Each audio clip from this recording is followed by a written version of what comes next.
All right, we're going to continue our work on section 5.4, which is factoring quadratics. I'm going to start by reviewing a little bit of what we talked about the other day, and then continue on in and teach you the box method today. So let's go to work. You just did 10 problems on section 5.4. You should have checked yourself with the video, but I would like to start by reviewing. Again, we are talking about factoring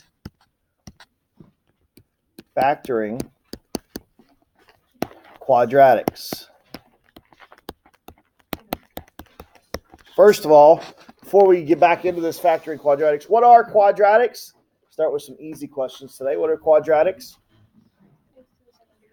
Functions to the second degree. And their graphs are called parabolas, U-shaped graphs. We've already talked about graphing them and things like that. And right now we're looking at things that are in standard form, ax squared plus bx plus c. And we're manipulating standard form and changing it to intercept form, which is a times x minus p times x minus q. Okay, that's what we're doing. We're factoring. We're changing from one form to another. Okay, so I would like to do a question and review at the same time. So let's say we have x squared plus 5x minus 6. Let's just start with that. And we have a process that we've went through, and we start by asking, is there a GCF? In this case, is there a GCF? No. Our next question is there a leading coefficient? In this case, is there a leading coefficient? No, it's 1. Okay, so it was that question that led us to what we were talking about the last couple days. The first answer is no. I'm going to jump over here to what we're going to deal with later, and that's if our answer is yes, we're going to jump right to the box method, which is what I'm going to teach you today. Okay, the box method. Now, somebody asked me in an earlier class, like, hey, is there any other methods, any other things we can do? Yeah, it's called guess and check, which really stinks, but a lot of people actually teach that method. I like to teach you how to do it. Guess and check takes forever, especially when you're wrong. I like the box method. And I will tell you that the box method works even if you don't have a leading coefficient. I just think it's easier to split in signs. So anyhow, let's go back to this one that we have in front of us. If we're going to factor it, and I said, hey, there's no leading coefficient, what would the next thing that I would do be? Split in signs. Split in signs. Once I've split in signs, my last step will be one of my last steps is to list the factors of the constant. Okay, so I'm going to go through that process. Now I'm going to split in signs, and then I'll list my factors of my constant. Let me just go back to 2. So over on this example, we have no GCF, we have no leading coefficient. So we go right to split in signs, which basically just means set up 2 sets of parentheses, put a variable in each, in this case an x in each, and then we look at our signs. Okay, we always start by looking at the last sign, and that last sign is going to tell me, let me go back to red. Remember we talked about this, same, plus, opposite, negative. We used that the other day when we were adding and subtracting integers, but I said, hey, this thing works in a lot of different places. This is another place where it works. Now, as I look at this last sign here, I can see quickly that it's a negative, so I know that my signs are going to be opposite. And since they're opposite, I can go ahead and put opposite signs in those 2 sets of parentheses, plus there and a minus here. Now I go to that last step, which is list the factors of my constant. Well, my constant is 6, so my factors of 6 are 1 and 6, 2 and 3. Now that I have that list of factors, which of those sets will come together with opposite signs to get me a 5? 2 and 3. No, not 2 and 3. Now, this is one of the ones that could be a little bit confusing. It's not 2, because I would have to add 2 and 3 to get 5, right? But because I have opposite signs, I actually have to subtract. So I need 1 and 6. And then the larger number gets the sign from the middle. So the 6 has to be positive, and then the 1 has to be negative. Okay? And then that will give me a positive 5, right? So boom, it's done. How would I check this? How could I check to make sure that I'm right? Yeah, we could FOIL it. So let's go to that. Let's FOIL it just to make sure. X times x is x squared. X times a negative 1 is a negative x. 6 times x is 6x. And 6 times a negative 1 is a negative 6. Combine my like terms there. I got x squared plus 5x minus 6. GCF first. FOIL to check your work. Now, that's just a little bit of a review. Okay, just a little bit of review. And that's one that does not have a leading coefficient. That's the problems that you did last night. That's the problems you just did on our quizzes, and you did a great job. So now let's get a little bit more difficult, and let's learn the box method. Okay, learn the box method. I think what you'll find is the box method isn't all that bad. I actually like it. So let's start with this example. Let's say 2x squared plus 5x minus 3. Now, we could obviously have this thing set equal to 0, right? Or I could have it equal to f of x, right? Or I could have it equal to y, right? Okay, so don't forget that. So let's go through our process here. Is there a GCF? No. Is there a leading coefficient? Yes. So I'm going to move right over here, and I'm going right to the box method. Okay?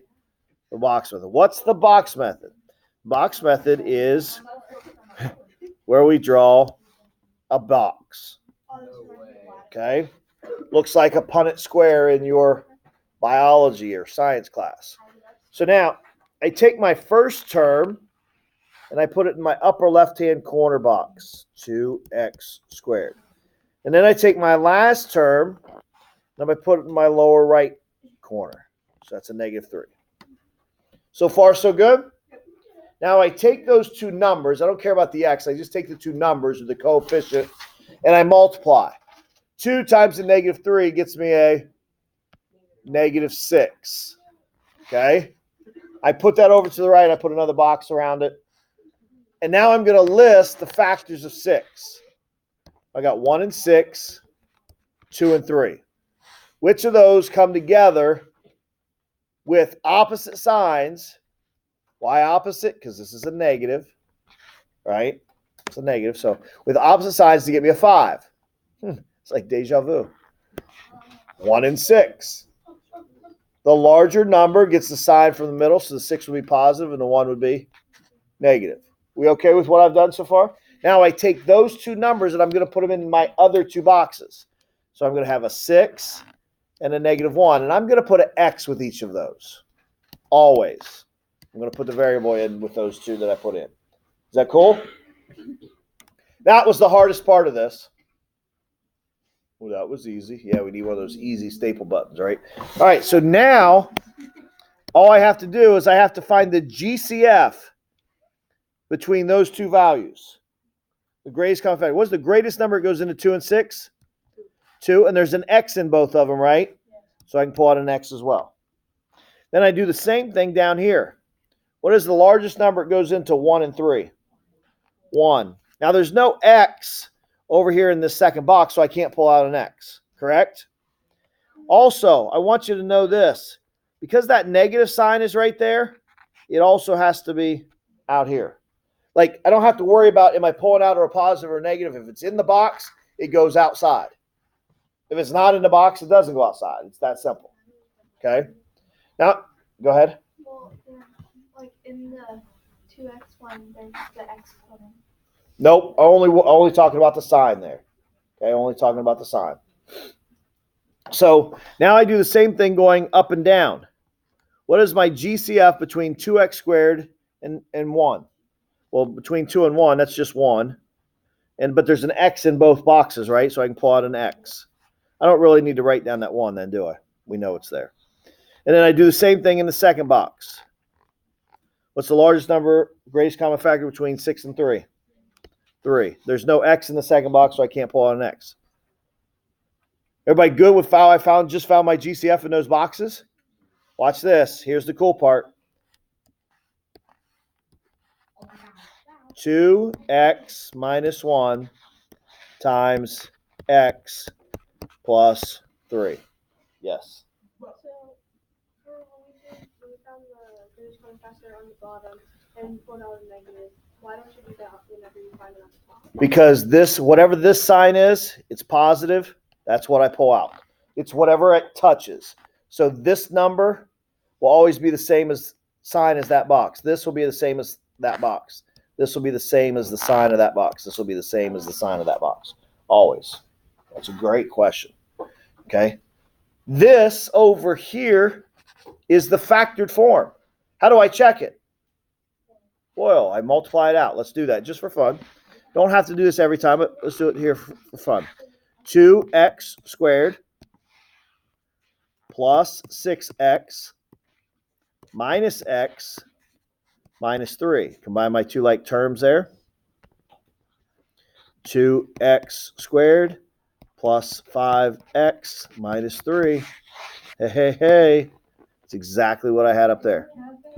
That is called the box method. So the other negative on the bottom with the 1 and the 3. The 3? The negative just doesn't matter. Doesn't matter. Okay. No, it'll already be taken care of in another place. Not too bad, huh? Ready to see it again? Okay. Everybody got what they need? Okay. Let's try another one. Say f of x equals 4x squared plus 4x minus 3. We okay with this one? All right, let's go through our process. Is there a GCF? No. Is there a leading coefficient? Yes. Yes. So I go right into the box. Now what? Your first term in your constant. First term in the first box. Constant in the last box. Now notice I put a negative 3 in down there, right? Now 4 times negative 3. Negative 12. I need the factors of that negative 12. 1 and 12, 2 and 6, 3 and 4. Now, since this 12 is negative, I know my signs are going to be opposite, right? So which of these sets of factors of 12 are with opposite signs are going to come together to get me the 4? 2 and 6. The larger number gets the sign from the middle, so the 6 will be positive and the 2 will be negative. Does that make sense now? So now I'm going to put those two numbers in the other two boxes and give them an X. So, and it doesn't matter which box I put them in. Is that clear? So I'll just go negative 2x up here and 6x down there. I could have put them in the opposite boxes. It does not matter. Now, are we good on how we filled our box? Yeah.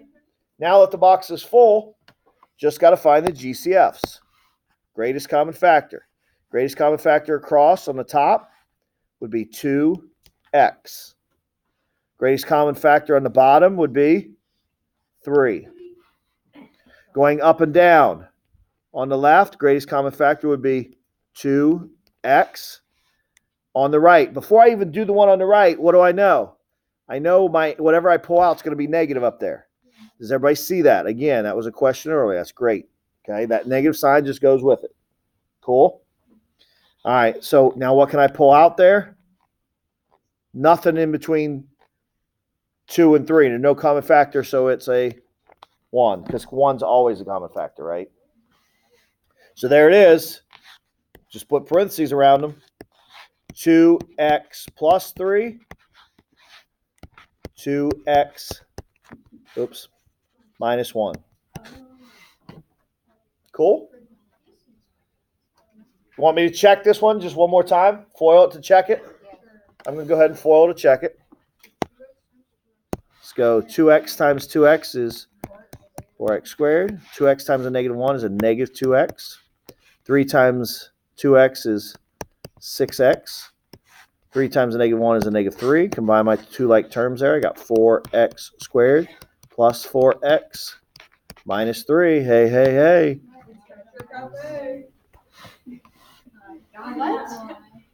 Hey, hey, hey. No ketchup cafe. Better not. Ready for another one? All right. Let's go. Let me go back to my Braves blue. F of x equals 5x squared minus 5x minus 30. Is there somebody there? I didn't hear it.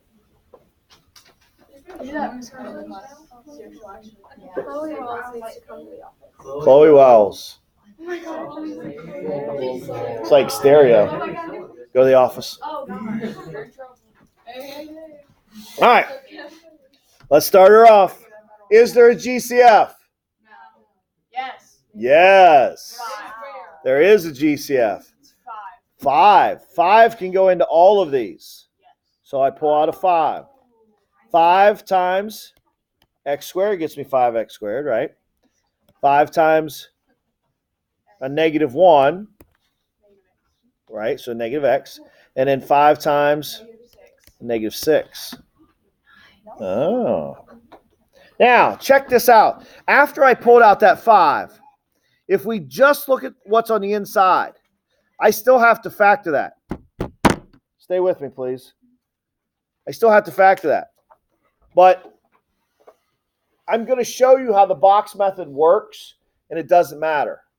Are you with me? I'm going to show you. Like, I could just factor that now. I could just kind of pull this over the side and go x squared minus x minus 6, and I could just factor that using split and signs. But I want to show you how the box method still works, okay? Now, this 5, down here at the bottom somewhere, I'm going to end up with 5 times in 2 sets of parentheses. That 5 will stay out there for now, okay? So I'm only worried about what's on the inside. But let me show you how the box works regardless, or whether there is a leading coefficient or not. So the first term, which would be x squared, and the last one would go down there, right? Multiply the numbers. 1 times negative 6 is negative 6, right? Factors of negative 6 are 1 and 6, 2 and 3. Which of those come together to get me a negative 1 with opposite signs? 2 and 3, the larger number gets a sign from the middle. So that's got to be a negative 3x and a 2x. Are you with me? Okay, I'm kind of zooming in so we can just focus on this. Now I just factor out. Find my GCFs here. Well, here it's going to be an x. Here it's going to be a 2. Up and down, it'll be a x. This will be a negative 3.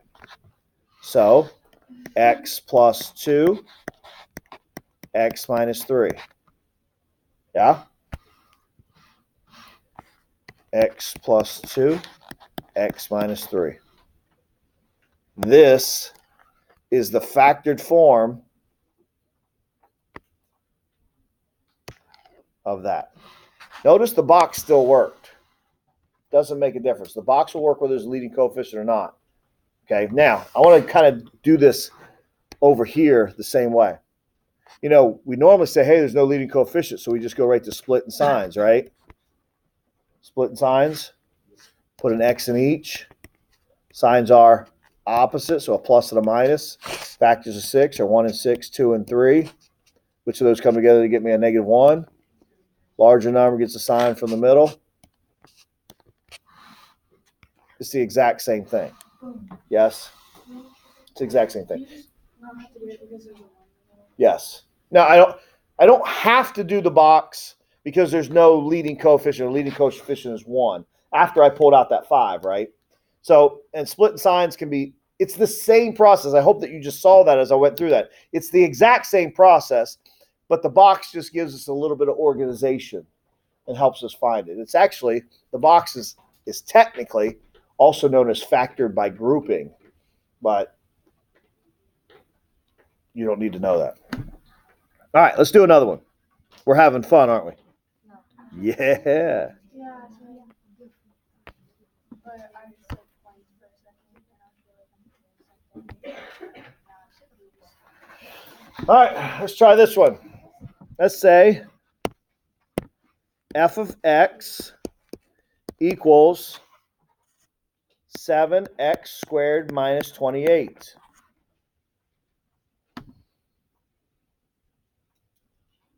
There it was. There it was. I found it. Zach had to look. He's like, what you talking about, Willis? Looks funny, doesn't it? That one looks funny, doesn't it? Looks weird, like something's missing, doesn't it? All right, let's stay with our process, though. Is there a GCF? Yes. What is it? Bigger. 7. I can pull out a 7. 7 times x squared, right? And 7 times 4. So I pulled out a 7.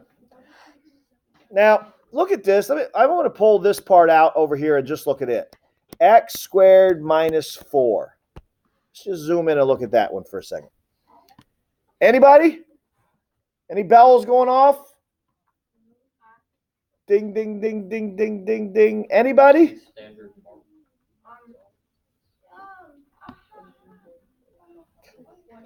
Ashley? It's DOS. Difference of squares. Good. Good. Difference of squares. I can factor this one super fast now that I know that. Can't I? What is it? X plus 2. X minus 2. That's what I heard. That's what I heard. X plus 2, X minus 2. Hey. So this, watch this. 7 times X plus 2 times X minus 2. That one looked a little... Zach had to look at us like something's wrong with this one. Something's wrong with it. Good job, Zach. Uno más tiempo. This is the last one. Okay, that's the last one we'll do. I think. Let's go. F of x equals 9x squared plus 3x plus minus 12. Thank you. Minus 12. All right. Let's start off the right way. Is there a GCF? Yes. 3 goes into all of that, right? So I'm left with 3x squared plus x minus 4. Good? Okay. Now, I'm going to go ahead and put this 3 down here and a couple parentheses because we know that's where we're going to end up. All right? And now I just want to focus. On this part because that part still has a leading coefficient, doesn't it? So I still need to use the box method. Now I'll put my 3x squared here, and I'll put my negative 4 there. Again, we're doing good, right? All right. Now what? Multiply. 3 times negative 4 is negative 12. Factors of negative 12. 1 and 12, 2 and 6, 3 and 4. Which of those come together to get me a 1 with opposite signs? 3 and 4. The larger number gets a sign from the middle, so the 4's got to be positive, and the 3's got to be negative. We good? Now what do I do with those? Put them in the box. Negative 3x and a 4x. Did it matter where I put them? No. Now I factor out. What comes out here? A 3 and an x. What comes out here? Cross on the bottom. A 4. Up and down. What is my GCF between 3 and 4? 1. And I can also pull out an x. What is my GCF here? On the right, a negative 1. Hey. 3x plus 4, x minus 1. Cool? Yes. That is the box method. That is the box method. So cool, you need a jacket. I like it. What I want you to do is I want you to do on 5-4. On 5-4, I want you to do, somebody turn to 5-4 real quick for me. 36, 24 through 36, just the evens. 24 through 36, the evens. And after you do them, watch the video. I'll be using the box method to solve them in the video, okay? So 24 through 36, even. I believe that's a whole 6 questions, okay? Good luck.